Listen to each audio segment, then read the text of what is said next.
The views expressed on this show do not represent those of NTV or its staff.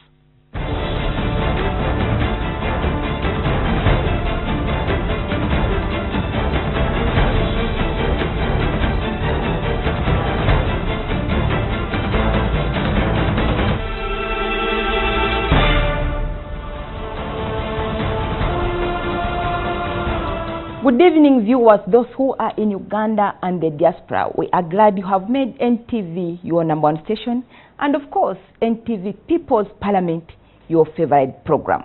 It is the only platform here in Uganda that gives citizens opportunity to speak about issues that affect their everyday life. Tonight, we are speaking about yet a very important topic, and that is corruption. Many Ugandans have referred to it as a cancer that is eating up our country. So tonight, we are discussing corruption. We are sitting here at the Auditor General's office to discuss something that Ugandans should report because it's their responsibility. And the topic is anti-corruption agencies have done a lot in the fight against corruption, but it is still rampant. What more needs to be done? The question is to you. What more needs to be done to ensure that corruption is out of this country? I'm your speaker, People's Speaker, Agnes Nandutu. Honorable members, you're welcome. Through one time, the Justice Katus said in court that I am tired of trying small fish when the big crocodiles are still swimming. Are we fearing the big fish, honorable member? Thank you, Honorable Speaker. Thank you, honorable members. Are we fearing the big fish and trying the small ones? No. These cases, as we handle them the way they come. Cases of corruption, we handle them not through hearsay, but you handle them through documentation. If you want the big fish, maybe the big fish is in the periphery, has not put his signature anywhere. And that is what Auditor General actually audits. So you will find somebody from some ministry, is there a big fish, and everybody is saying he is the one who is behind that fraud. But has he put his signature anywhere? Have you even seen that he has gone ahead to receive the funds, and do you have witnesses?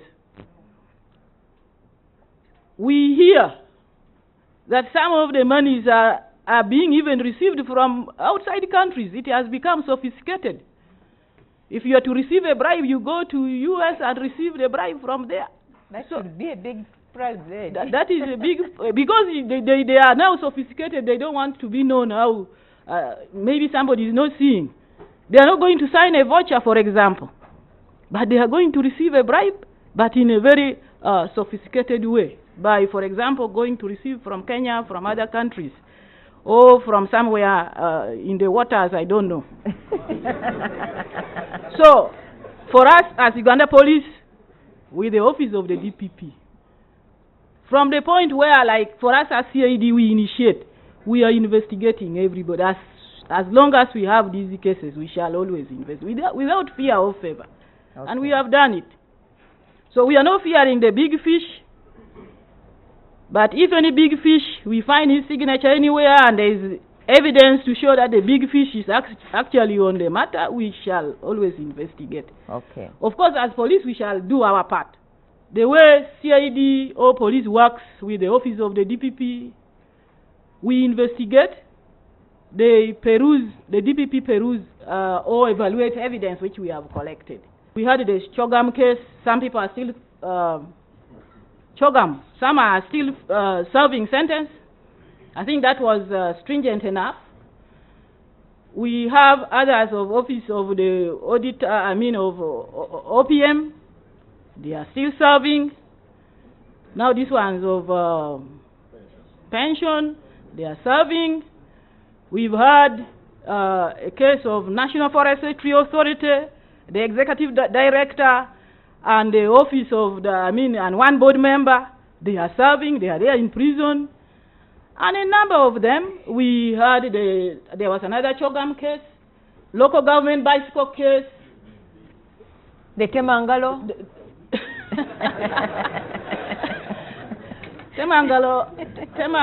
Yeah, the Katosi is with IGG. We did part of it, but we didn't want to stretch resources of the same government. So IGG is actually yes. We had cases of NUSAF. People were prosecuted. We have a number of cases where there was plea bargain, and monies have been paid back. We have the one of Ministry of Works, the shoddy works from Ndeba to Entebbe. We convicted.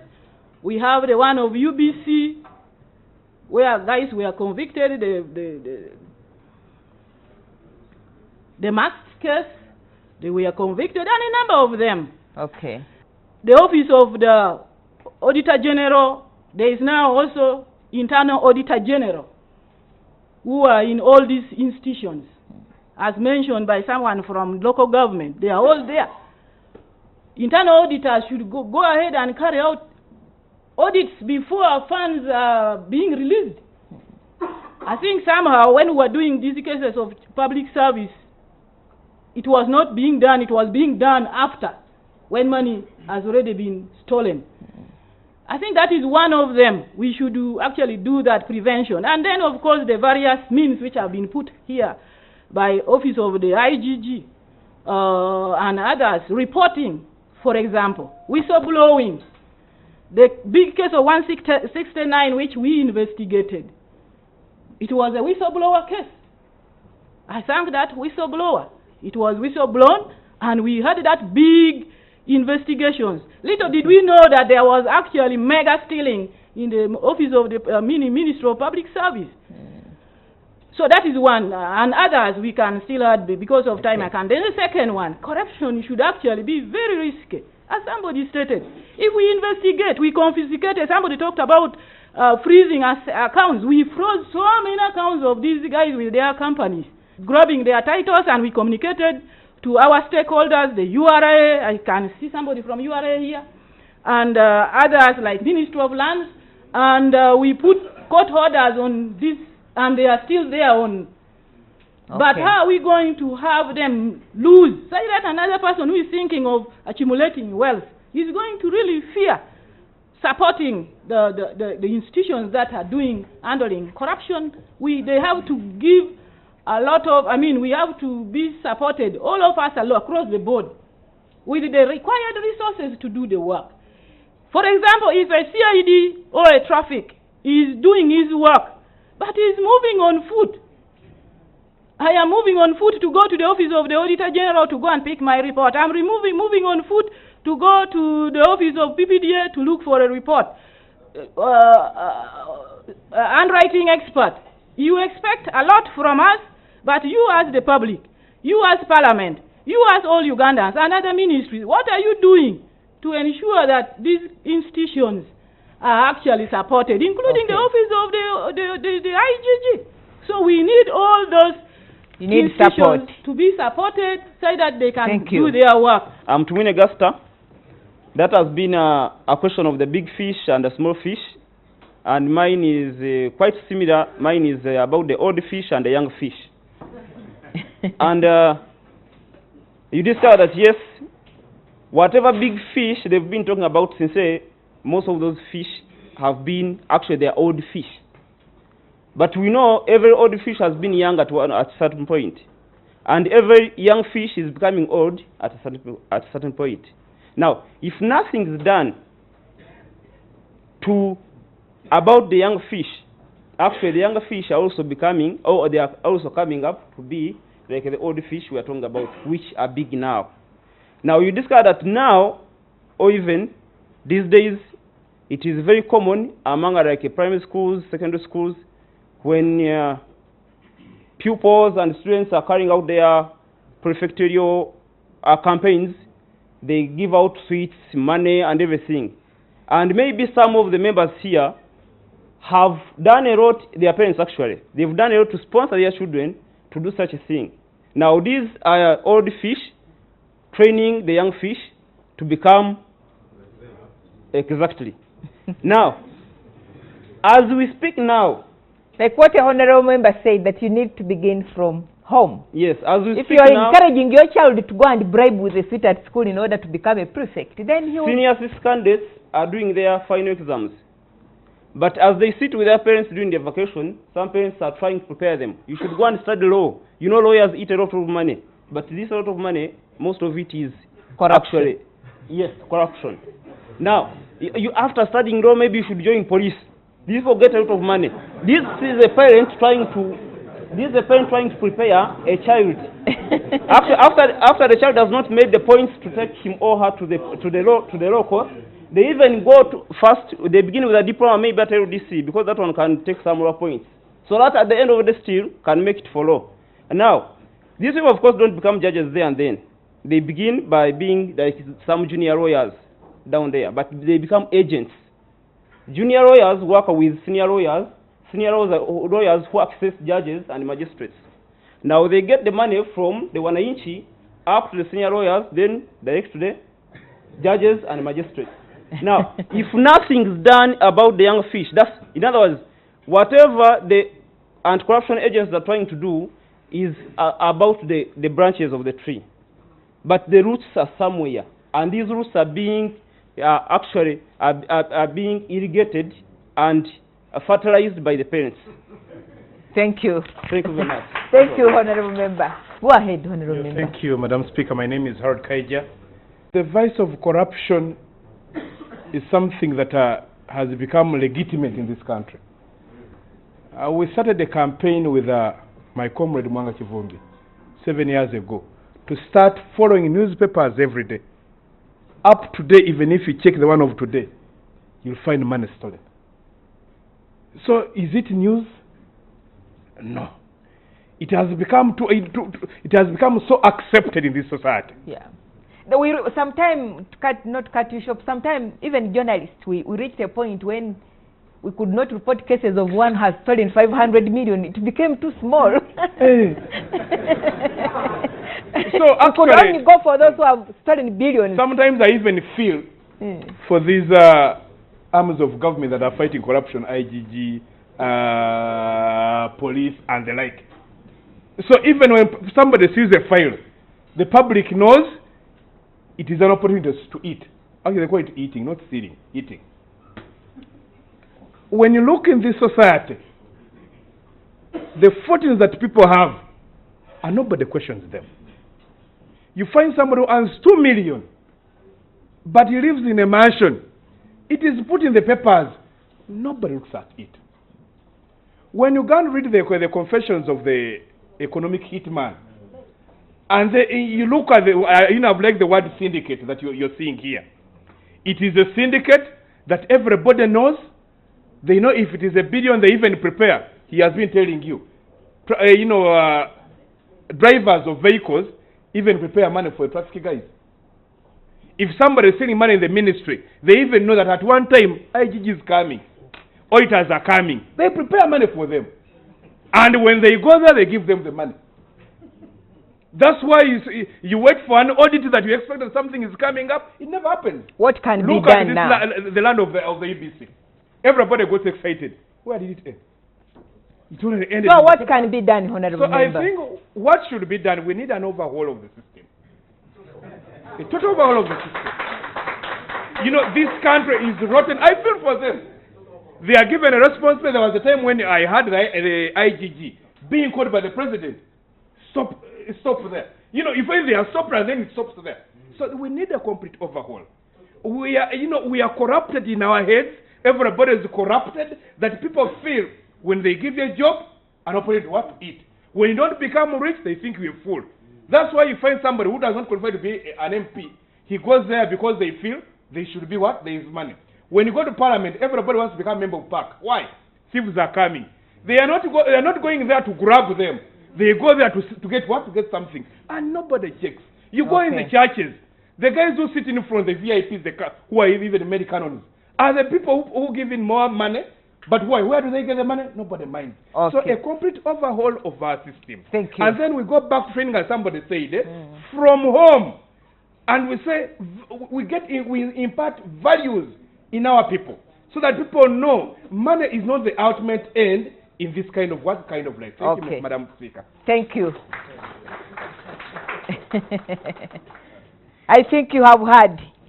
But what the Anti-Corruption Amendment Bill was passed in the last Parliament. I think it has been ascended too. But have we seen people's property being confiscated, those who have been convicted? Have we written any story that so and so's property has been confiscated after being found guilty of stealing? That is what I want to hear from the IGG when we come back.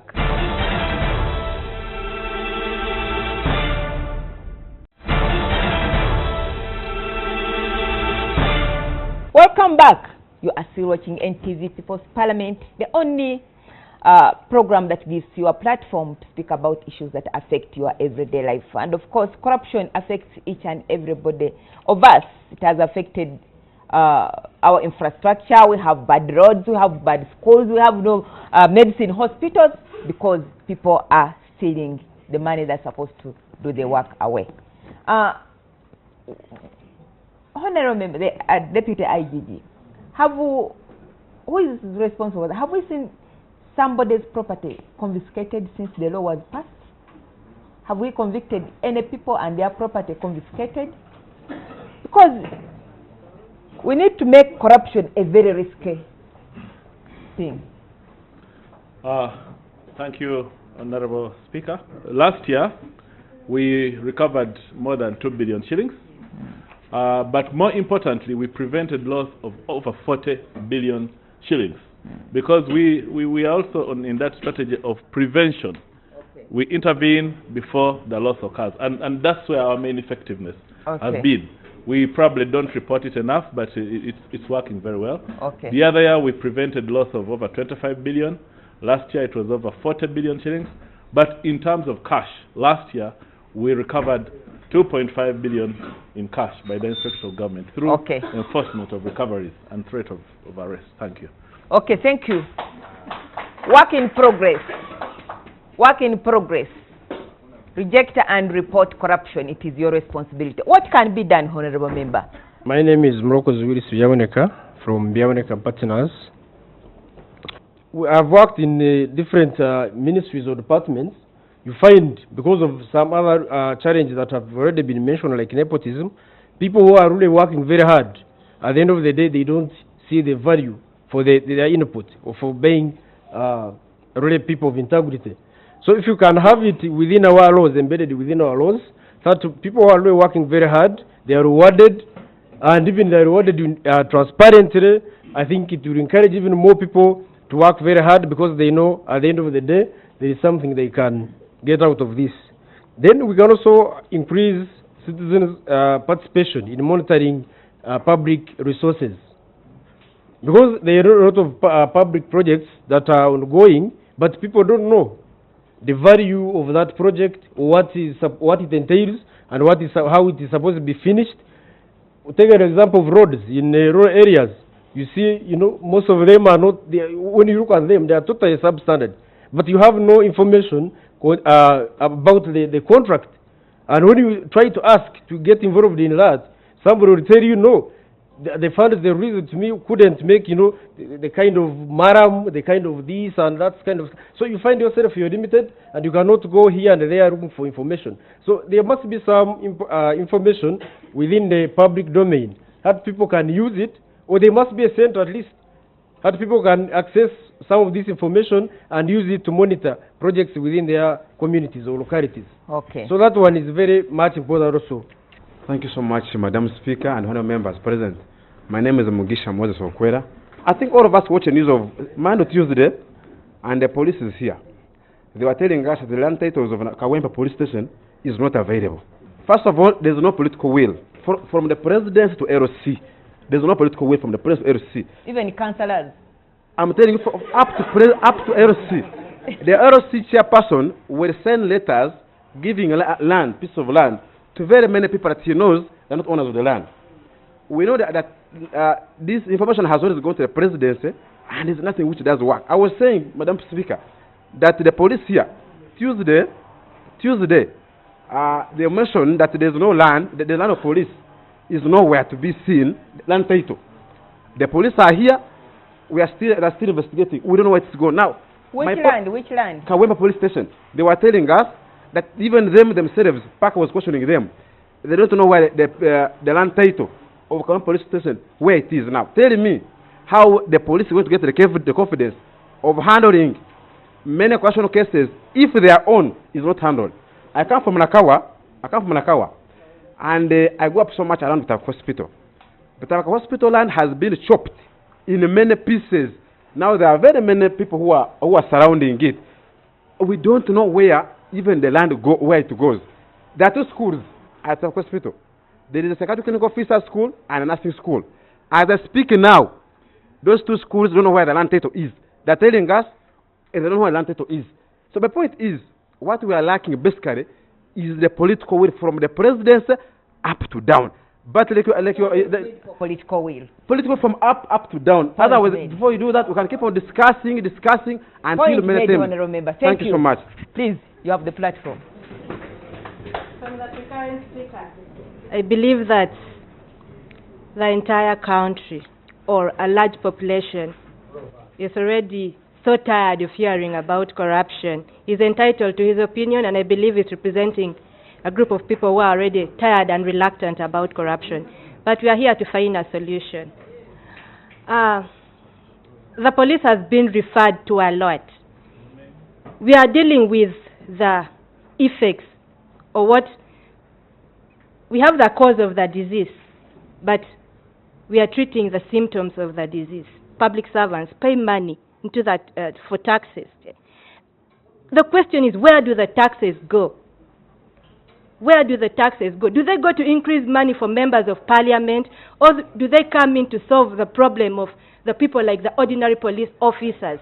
If we don't give a solution to that problem of paying less money to these people are going to keep being corrupt. Thank you. I represent the Integrity Ambassador. If we fight for integrity without giving a solution to the cause of the problem of corruption, we are fighting a dead hand. Thank you. Thank you. Yes, the police who are supposed to fight corruption get very little salary. They sleep badly. For sure, when executive officers are earning 45 million, 55, even me, the Speaker of Parliament, I'm tired of this situation. People who are supposed to fight corruption earn peanuts. For sure, how shall we move? How shall we move? When people are sitting in air-conditioned offices and are earning millions and millions of money. Please, just as the Honorable Grace says, let's support these institutions that are fighting corruption. That's the only way we can get rid of corruption. Please, you have the platform, Honorable Member. Thank you, Honorable Speaker. And Honorable Members of August House, the mindset has been set to actually be against all what the government is supposed to do. All these agents, IGG, the police, the CID, everybody looks at it as pro-government. So whatever they try to do is not actually appreciated. And that's why you find now that the political wing, both the ruling government and opposition, are at par. They are not together. So for us to actually come up and solve the issue of corruption, we need to build the partnership where all the parties which are involved, that is the government, the opposition, the civil society organizations, the media must come together on a round table and negotiate and come to have a stand and a process, step by step, if we have to actually fight corruption. Because the mindset of the Ugandans have been said, everything, the corruption comes from Museveni, comes from the government. And yet, who are the corrupt people? We are the ones who are doing the corruption. I bought a car in 1995 model in 2009. I'm still using it and it's perfect. But the government buys vehicles. It takes only one year, brand new vehicle, like now 2016, is bought in 1 year, it is down. But it is being serviced. Okay, thank you, Honorable. Thank you. Those cars are used to take children to school. They carry matoke from the villages, government vehicles. You have the platform, Honorable. Speaker and the Honorable members present in the House. I'm ASP Mutabingwa. I'm the head of traffic alert squad in the traffic directorate.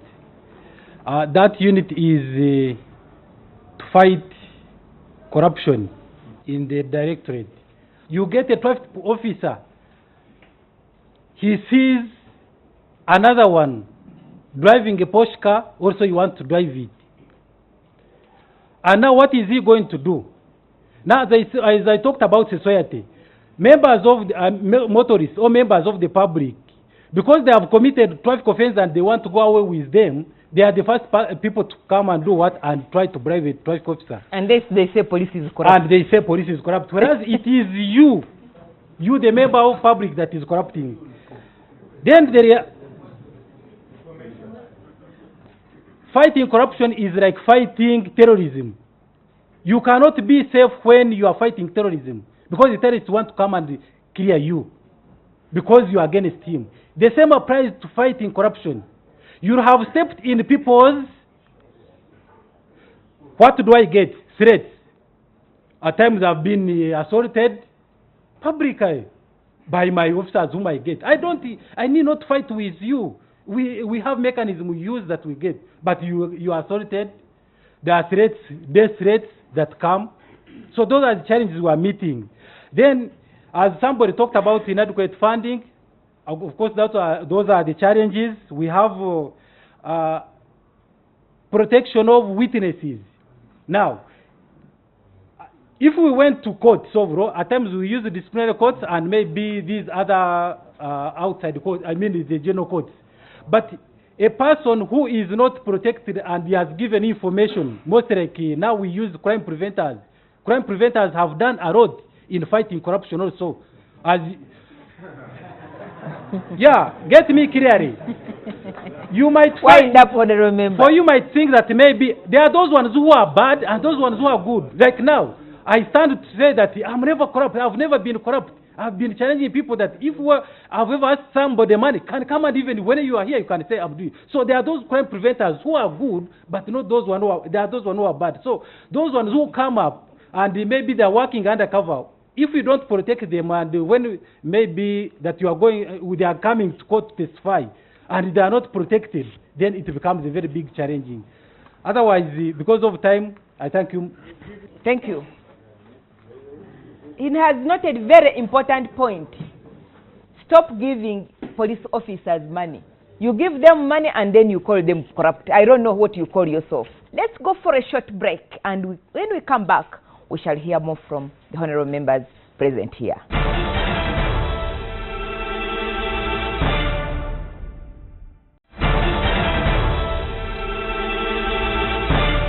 Yes, welcome back. You are still watching your number one station, NTV, and your favorite program, NTV People's Parliament, sitting here at the Auditor General's office, debating the cancer that is eating up our country, and that is corruption.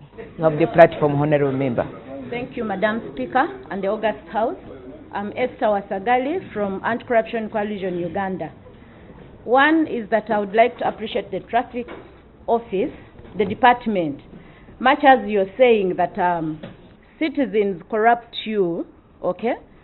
But I also want to appreciate that there are officers in certain points within town where you witness someone tempting him or her, and the person will be able to say, no, I will not take that money. I have spots where I've seen officers saying, you want to corrupt me, I will not take that money.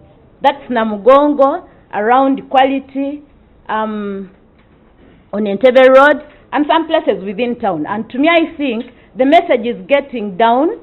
I think they're appreciating it and saying, okay, we do not have to take money to offer the service. But I also wanted to say that corruption is initiated by two people, the giver and the receiver. Now, the giver gives because of desperation. You need a service, so you think if you give some little money, then you will be able to do what? To get the service.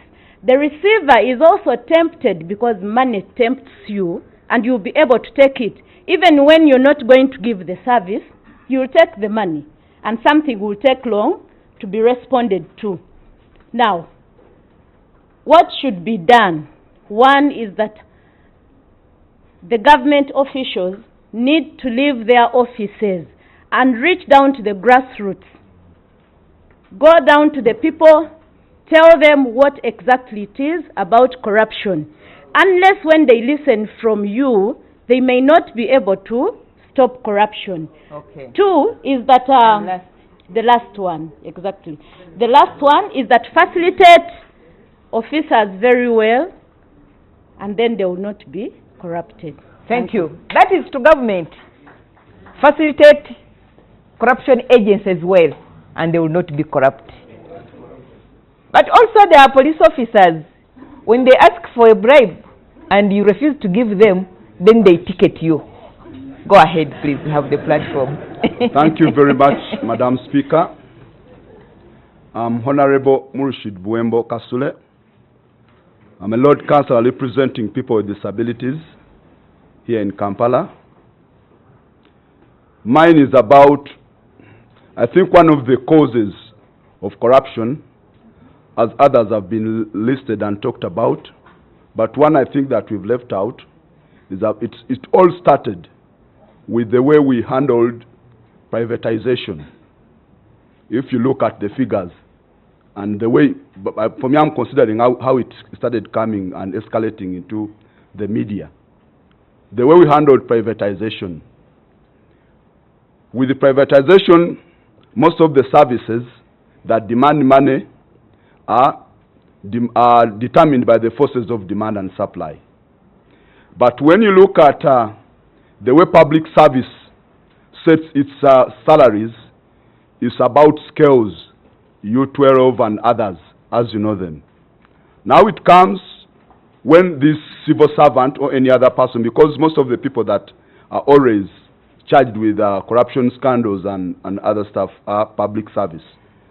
You can find that this gentleman already is at a given scale. But you can find that most of the items or the day-to-day needs he has to cover are determined by the forces of demand and supply. So at the end of the month, somebody remains with almost, or is expecting almost no enough money to cover what is supposed to cover as a family or in other needs. So it also has something to do with corruption. Another thing is about our cultures.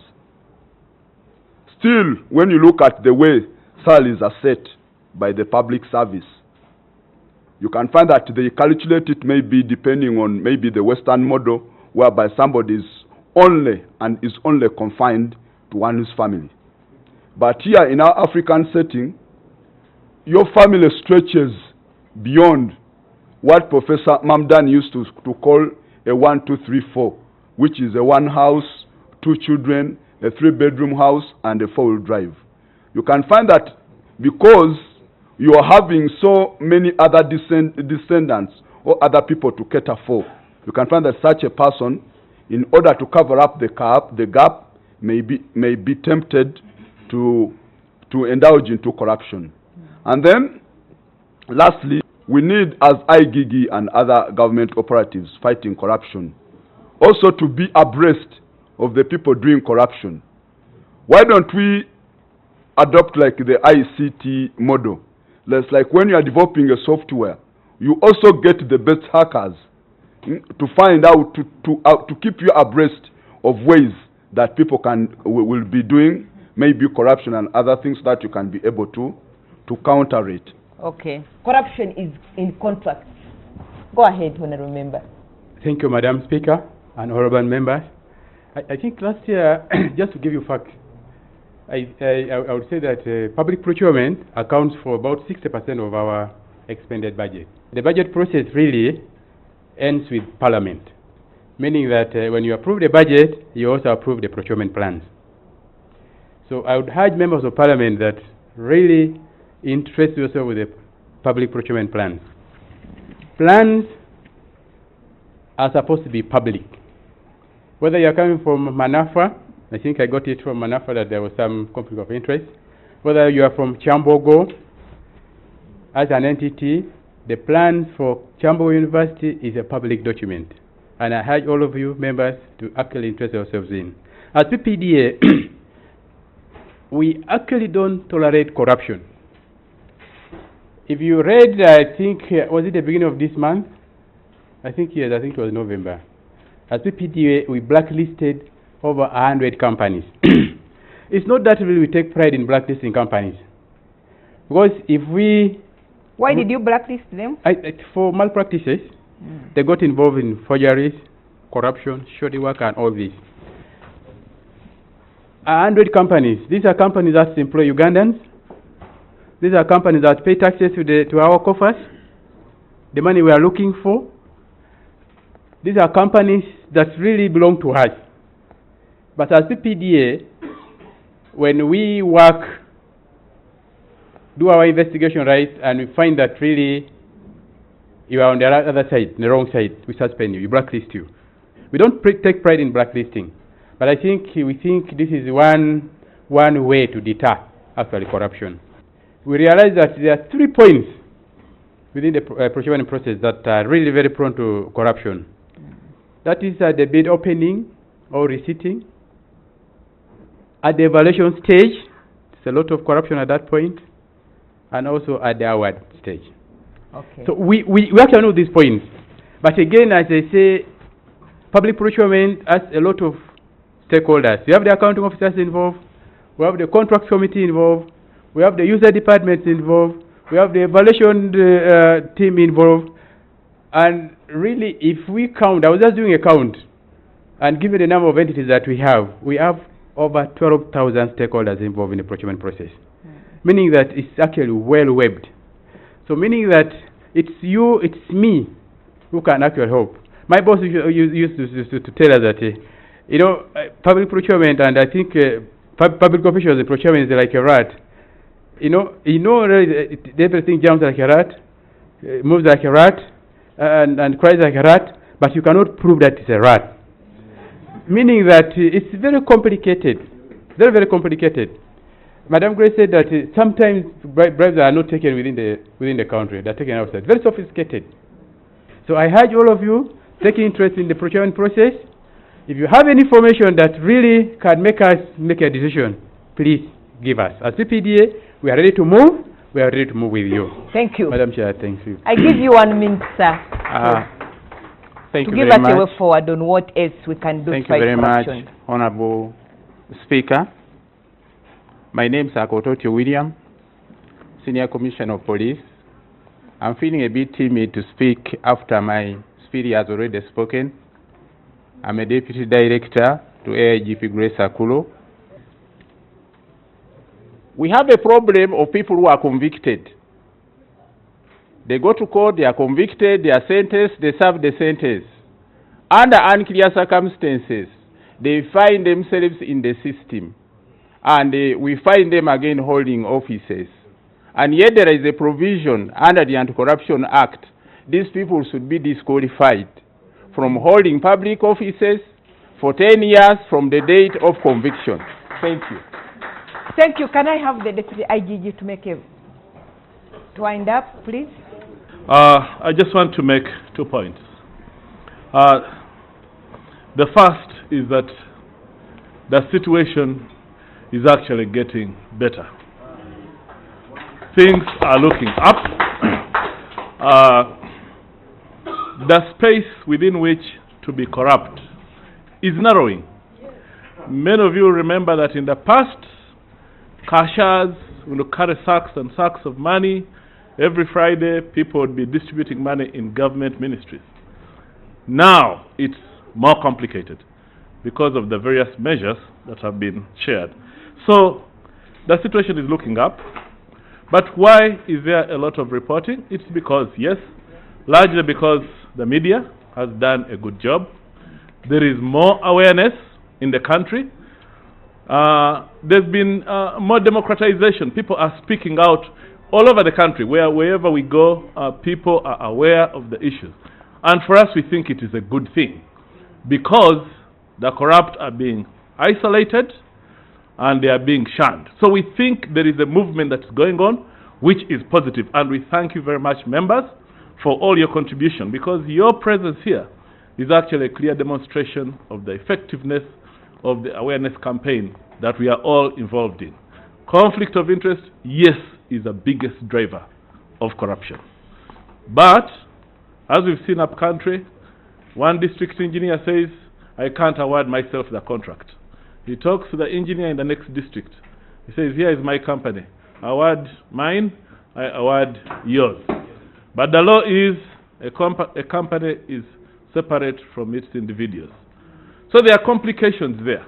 However, if we can have a framework where the citizens come out openly and say, we know, let's lift that veil.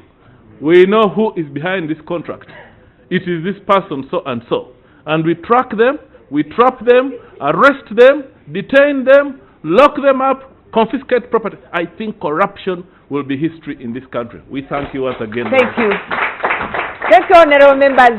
Thank you for coming and being part of this very important parliament where we have discussed corruption and how to completely get rid of corruption. Reject and report corruption. It is your responsibility. It is my responsibility. Thank you for being part of this parliament. Thank you for watching. Because of time constraints, we cannot continue. I am your speaker, Agnes Nandutu. I aspire to inspire you before I expire. With powers conferred upon me as the Speaker of People's Parliament, I adjourn this House until next Saturday.